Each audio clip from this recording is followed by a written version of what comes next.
Саламатсыздарбы? Бул адамды жыгач уста же жыгаччы деп атайбыз. Жыгаччы сөзү кантип жазыларын билесизби?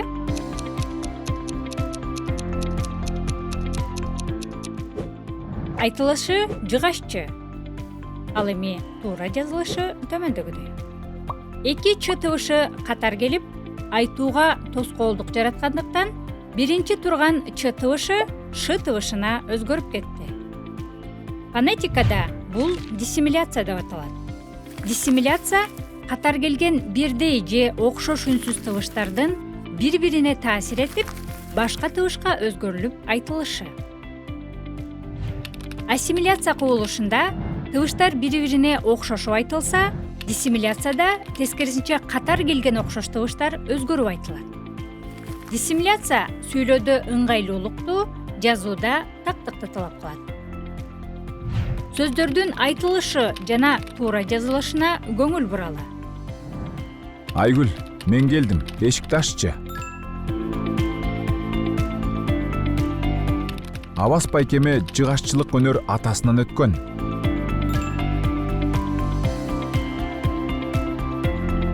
Эртең менен Кылыччан бир топ аскерлер үйгө келишти. Алы чуркап келип, арыктагы сууну кечти.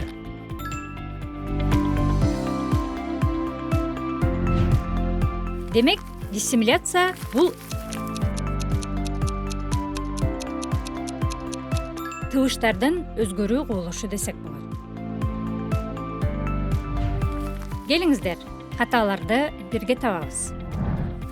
Кызым, бала бакчага кечигип жатабыз. Тезирээк чайыңды иччи.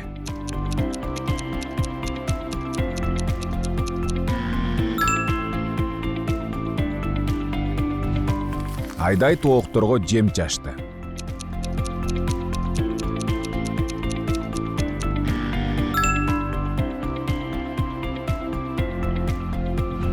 Самат карандашын уштады да сүрөт тарта баштады.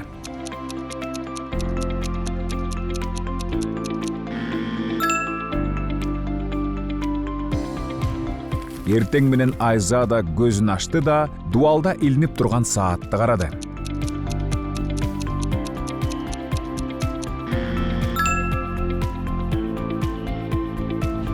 Алинур быйыл 3-чү класска көчтү.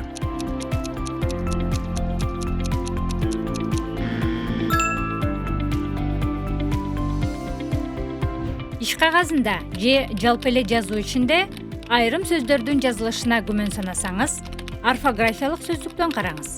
Ал эми оозаки кепте тилдин табигый ыргагын сактаңыз.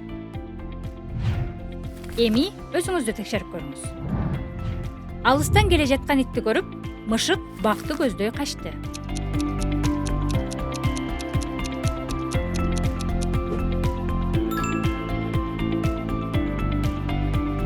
Бүркүт асманга көтөрүлүп, канаттарын кенен жайып учту.